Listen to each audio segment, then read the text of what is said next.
Arlene. I am originally from Cebu, Philippines, and I have been living here in Washington State with my American husband for 4 years now. And today I'm gonna be sharing 10 red flags that you should not ignore when dating a Filipina if you want a successful marriage. Number one red flag is when a Filipina asked for money early on in your relationship, especially if you guys haven't met in person. This could be done actively or passively. Active is when she asked for money directly, like, can you please send me money because I want to buy food? Or can you please send me money because I want to visit my parents? Can you send me money because I want this or that? Simple, direct to the point. Passively is when she's trying to tell you sob stories to pull at your heartstrings. If you want to ask her about how's her day, how's her life in the Philippines, and she proceeded to telling you about how sad her life is and all that. It's not always guaranteed, but this kind of behavior manifests an ulterior motive. There's a big likelihood that she sees you as an ATM. She only sees you as a resource to get what she wants. Some women do it and they're able to take advantage of these guys who want to play the white knight, aka the hero, the savior. Never lead with your wallet. Don't brag about what you have or about the things you can do for her. Why? Because you'll end up setting yourself up to fail. If you end up getting into a situation where you're faced with personal financial instabilities, 9 times out of 10, that woman will bail out of the relationship as well as get as much as she can from you. And then some guys will end up saying, well, she scammed me. Well, maybe she was just being a calculative, heartless, emotionless, practical opportunist who took full advantage of the desperate, nice guy who decided to lead with his wallet and be the hero, the white knight, trying to save her. Maybe. Now, if she gives you some sort of sob story, oh, my cousin's sick, grandma needs medicine, I can't pay for this or that, just tell her, I'm sorry to hear that, I hope everything works out, and then change the subject topic. Now, if she keeps going on and on and on, consider it a red flag, keep it moving.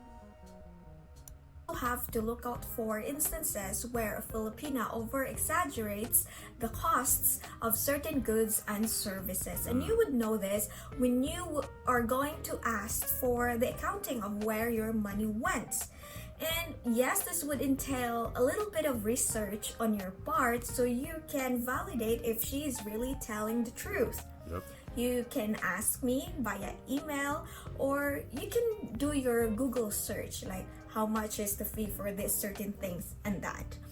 Now, another thing to look out for is when you asked her for an accounting of where your money went and she gets agitated and she gets defensive. Oh boy, that's a red flag. Oh yeah. That means she is hiding something. I mean, it's not always the case because there are some personalities that they don't like being drilled or something, but for me it's a red flag because it was your money. You have the right to ask where your money went. First of all, if she's not your wife, don't send any money. Now, the only exception is if it's her birthday and she never asked you for any money, she never gave you a sob story, and you want to send her a gift, send her a small amount of money, what, $40, $50, and then see how she reacts. That's all you gotta do. Simple. Second red flag for me would be high body count. I know there are some people who don't care because they have high body count themselves. But get this, I've heard this in a podcast and it said the single best metric for whether you're gonna cheat on your spouse is the number of people you slept with before you got married. Wow. Well, I know it would be difficult for you to determine this for a woman because there is someone who would conceal it from you, but there are also women who are very proud of their high body count. So if The Filipina that you happen to date is very proud that she has dated or has slept with a lot of men in the past, then run, Forrest, run. Look, for a man, it counts as him having experience. For a woman, she's a hoe. A lot of fun. And she might be emotionally unstable and unable to pair bond. Maybe. Number 3, failed marriage.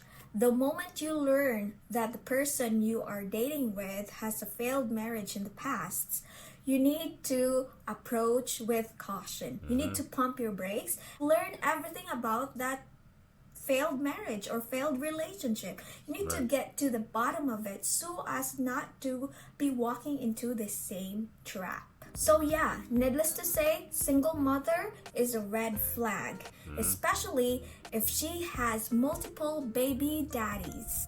Uh-oh. I'm not saying all single mothers are bad. Of course, there are exceptions. Right. What I'm saying is that you have to approach with caution and more so, assess yourself. Are you really willing to come second to her child or to her children? Because the biological imperative is that the kids comes first before the husband. Also, there's gonna be a big likelihood that you're gonna be butting heads with your wife in terms of disciplining her kids. Right. Bumping heads. Not being able to discipline the children, but you're paying for food, clothes, school supplies, all that. You're going to be seeing a lot more of him now. Not calling him dad. So assess yourself early on, like before getting into that big commitment. Are you really? Because you don't wanna hurt that single mother all over again. If you are not totally committed, because it's a very big commitment, then don't. Don't do it. You're not ready to be a stepdad, get stepped on, don't do it. Nothing against stepdads, shout out to Shaquille O'Neal's stepfather. He did a great job. Sometimes it works out. There's always exceptions. But in general, be cautious. It's a big responsibility. Number 4 is when she treats other people poorly but super sweet when it comes to you. Oh boy, like say you're in a restaurant. Observe how she treats the waiting staff. If she's totally a different person when she's dealing with people that she deems to be of lower class than her, then more than likely she's not innately sweet or good. She's just pretending to get your affection and to get into your resources. First, pay attention to how she treats people, then pay attention to how people react and respond to her. Also, check out her body language, physiology, facial expression. That's all you gotta do. I'm not gonna go over all 10 red flags, but if you guys want to see more of her video, click the link below, like, share, subscribe, and I'll see you guys next time.